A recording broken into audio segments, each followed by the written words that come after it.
kami hormati Pak Agus Ahmad Suhendra, yang kami hormati Pak Dekan Fathul Darsono, dan segenap civitas akademika Institut Nurul Jakarta yang berbahagia. Alhamdulillahirabbil alamin. Sholatu wassalamu ala asyrofil anbiya'i wal mursalin sayyidina wa habibina wa maulana Muhammadin wa ala alihi wa sahbihi ajmain wa ba'du. Pertama-tama malah kita panjatkan puji syukur kepada Allah Subhanahu wa taala atas segala karunia-Nya sehingga kita semua mampu diberikan kesempatan untuk kembali hadir dalam agenda kajian Ramadan. Baik, kita lanjutkan ya. Salam sampaikan kepada junjungan kita Nabi Muhammad SAW ya, sama-sama kita juga syafaat dan rahmat. Baik, tidak perlu berlama-lama lagi. Dalam kesempatan ini kita sudah kedatangan pembicara kita. Selamat datang. Nah, tadi Bu Ade belum ada yang belum kenal nih Pak Ilham. Coba sambil kenalan Pak ya. Baik, kita langsung mulai saja kajian hari ini dengan kita buka dengan dan bismillah bersama ya. Bismillahirrahmanirrahim. Baik, langsung aja Pak Ilham, waktu dan tempat kami persilakan. Bismillahirrahmanirrahim. Assalamualaikum warahmatullahi wabarakatuh. Waalaikumsalam warahmatullahi wabarakatuh. Perkenalkan, sebelumnya nama saya Ilham Roni Ansyah, biasa dipanggil Ilham atau Roni pun juga boleh. Bagi bapak-bapak atau ibu yang belum kenal saya sebelumnya, mungkin ini juga sedikit perkenalan singkat dari saya. Oke, terima kasih atas kesempatannya pada pagi hari ini telah memberikan saya waktu untuk menyampaikan kajian pada bulan Ramadan ini. Oke, sebelumnya saya izin share screen. Sepertinya share screen-nya tidak bisa ya Bapak Ibu ya. Ada kendala. Langsung saja tanpa screen atau slide. Kajian pada pagi hari ini saya mengangkat tema yaitu puasa mempertajam rasa. Kenapa saya mengangkat judul kajian ini? Karena saya hanya menyampaikan yang dimana saya sebelum memilih tema tersebut saya berkaca dulu terhadap diri saya sendiri. Kalau saya menyampaikan kajian yang seperti menyinggung sholat, bagaimana puasa itu, bagaimana zakat dan lain sebagainya, mungkin saya hanya tahunya secara umum. Jadi saya belum pantas untuk menyampaikan hal tersebut. Maka dari itu saya memilih tema yaitu puasa mempertajam rasa.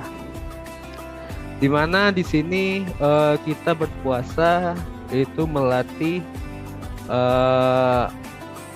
rasa kita, karena puasa itu identik dengan hati.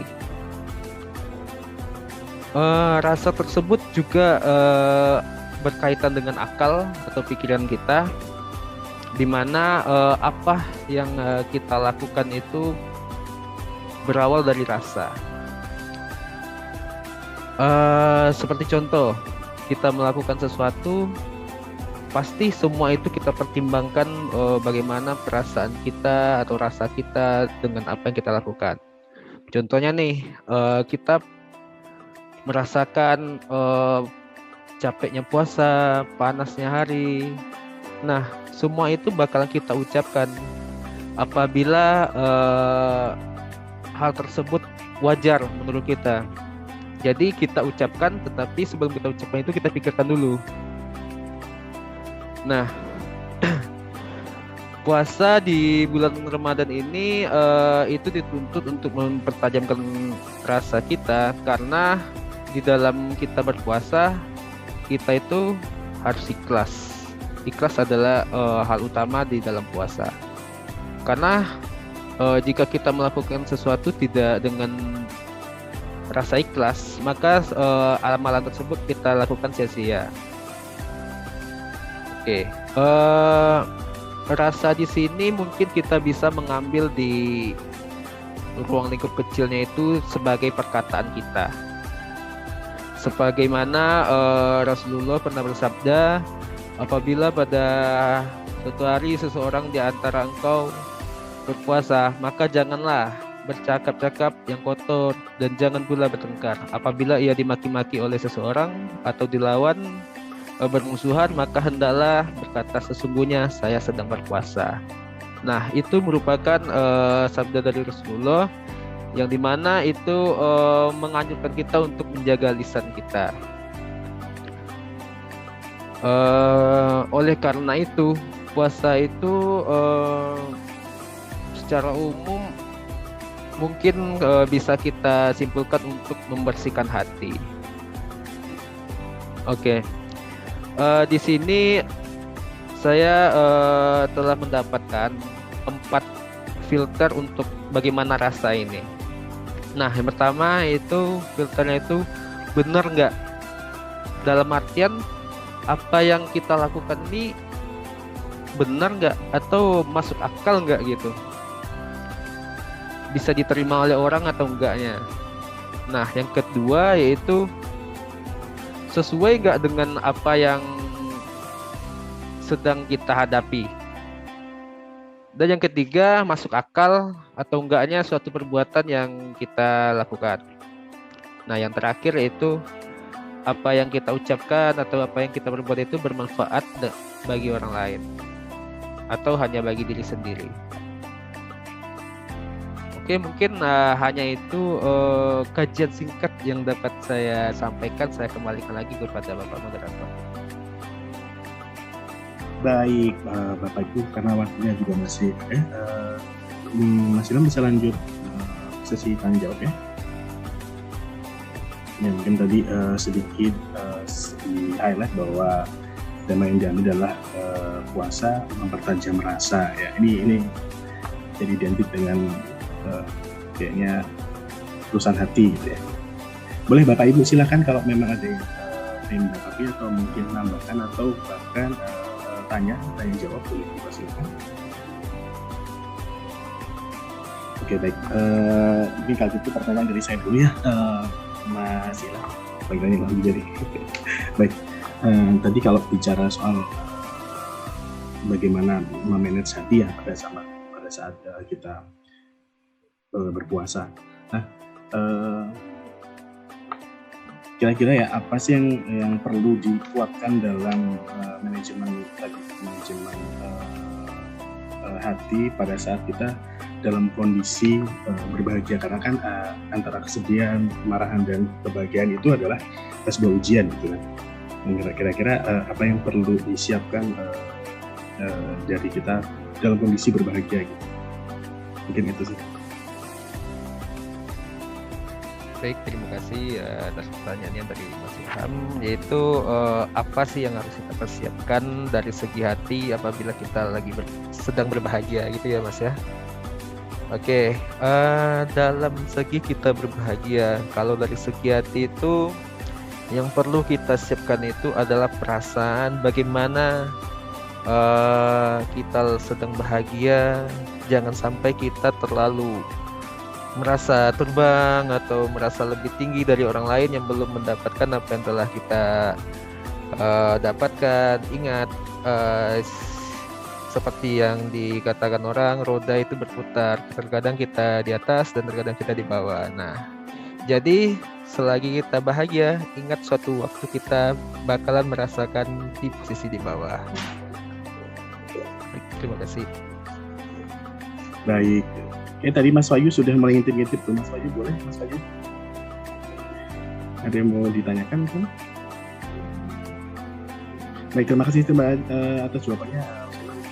Juga reminder buat kita bahwa ini termasuk kaitannya dengan ini ya, hak kita dan kewajiban kita. Saat ini kan kita sedang berbahagia dengan, alhamdulillah dengan rezeki hari ini sudah turunnya Bapak Ibu untuk gajinya. Mudah-mudahan diingatkan kembali bahwa sebagian harta kita adalah hak dari yang menentukan, termasuk untuk menunaikan kewajiban kita untuk berzakat. Ya. Ini sekaligus membawa misi, saya merupakan bagian dari kepengurusan Basnas di wilayah, tapi ini sekaligus menanyakan bahwa mumpung masih ada kesempatan, masih yang belum melakukan zakat fitrah boleh ditunaikan sesegera mungkin. Siap, Pak Ilham. Siap, Sofa.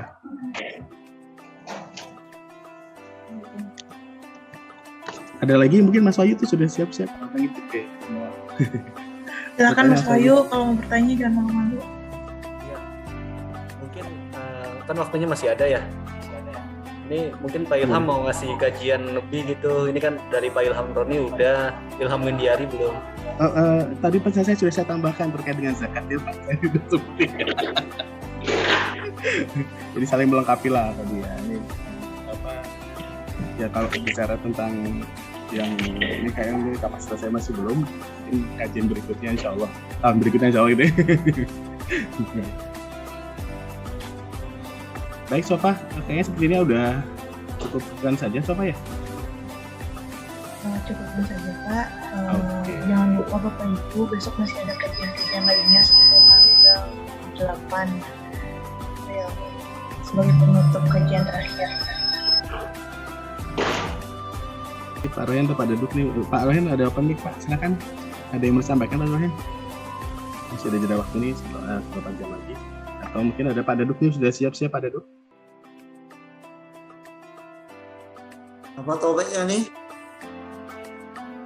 Ada dulu mau menambahkan manajemen kolbu. Boleh. Ya baik Kak, boleh itu pas sekali tadi yang diangkat dari Pak Ilham Roni tadi berkaitan dengan puasa mempertajam rasa Pak gitu. Rasa lidah gitu ya. Baik Pak, Pak Daduk ayo tambahkan Pak, silakan Pak. Ya, terima kasih. Katanya puasa itu memang mengingatkan kita tentang orang-orang yang susah ya, orang-orang yang tidak seberuntung kita. Ya. Bahkan ada komentar di sosmed ini menarik nih tentang orang-orang itu kepada belanja sih mau lebaran atau tidak empati kepada mereka yang mungkin sedang dalam kesulitan. Nah puasa ini menyamaratakan kita bahwa semua manusia terutama yang muslim ini merasakan sama-sama lapar, sama-sama lemas, sama-sama haus gitu ya. Jadi kita merasakan bagaimana rasa orang-orang yang sedang diuji tentang lapar, haus dan sebagainya, tentang orang yang kekurangan bahan pangan. Ya mungkin orang-orang di Ukraina sekarang ya banyak yang kelaparan mungkin ya, sedang perang gitu kan. Dan kita jadi merasakan bagaimana dalam suasana salju seperti sekarang ini, kemudian mereka kelaparan. Sementara kita nggak ada salju, tapi kita kelaparan dan kita nanti ada jamnya tersendiri untuk buka puasa. Nah, ini harusnya membuat kita bersyukur, kita yakin bahwa kita masih diberikan karunia, diberikan berkat oleh Allah Subhanahu wa taala dalam sebuah negeri yang aman dan dalam kondisi yang masih stabil, terkontrol ya. Nah memang puasa ini akan semakin menajamkan rasa. Kenapa? Ya salah satunya karena dengan perut yang agak kosong gitu ya, kita jadi tidak ngantuk gitu. Kalau perutnya kenyang kan kita ngantuk gitu. Kenapa? Karena energinya dipakai untuk mengolah makanan. Nah, seringkali kita ini kadang-kadang berlebih-lebihan ya. Jadi kita itu dikit-dikit makan gitu. Acara apa makan gitu kan. Padahal sebenarnya kita nggak butuh-butuh amat makanan. Jadi seringkali kita tuh makan karena kita pingin, bukan karena butuh. Gak lapar-lapar amat sih, tapi rasanya kok makanannya enak. Rasanya kok menunya seru. Rasanya kan kalau kita kumpul tidak makan-makan tuh nggak cozy gitu ya. Nah, ini kita harus berhati-hati ya, jangan sampai kita makan tuh karena keinginan bukan karena kebutuhan. Dan memang yang kita rasakan dengan kita perut agak kosong, kemudian agak perih-perih dikit gitu ya, itu membuat kita jadi melek terus gitu. Coba deh, kalau tengah malam perut lagi lapar itu nggak bisa tidur gitu. Jadi konsentrasi kita bisa bangkit, bisa bangun. Dan kita bisa lebih empati dengan orang lain ketika lapar. Nah, kita juga lebih memahami ketika ada orang yang sensitif ketika lapar gitu. Jadi katanya sensitif itu ada dua macam. Yang pertama karena lapar. Jadi lapar itu akan membuat orang sangat sensitif. Yang kedua lapar itu kalau orang putus cinta. Sensitif itu kalau orang putus cinta. Katanya gitu. Jadi dua hal ya. orang frustasi itu bisa sensitif, baper. Ya. Yang kedua kalau lapar. Jadi kalau perempuan itu katanya akan sensitif kalau dia tidak diperhatikan, jadi dia agak putus cinta, itu akan baper. Tapi kalau pria itu bapernya kalau kelaparan, udah lapar, nggak dikasih makanan, diomelin, mau kerja belum ada makanan, itu baper laki-laki gitu ya. Jadi itu jadi rasanya ini. Nah, oleh karena itu, nah ini mari kita gunakan rasa yang muncul pada saat puasa ini untuk membangun sebuah hal-hal yang positif. Artinya apa? Dengan rasa lapar ini kita jadi tahu bahwa kita memiliki ini apa namanya, sensor perut kita berarti masih aktif, masih normal. Bayangkan kalau kita tidak merasa lapar, itu tahu-tahu kita sakit tipes ya. Tahu-tahu kita harus dioperasi usus karena nggak merasa perih sama sekali. Ayo, berapa banyak yang seperti itu kira-kira ya? Udah asik main game, asik di sosmed, lupa makan, lupa macam-macam kan? Tahu-tahu harus diopname ya. Tahu harus diinfus.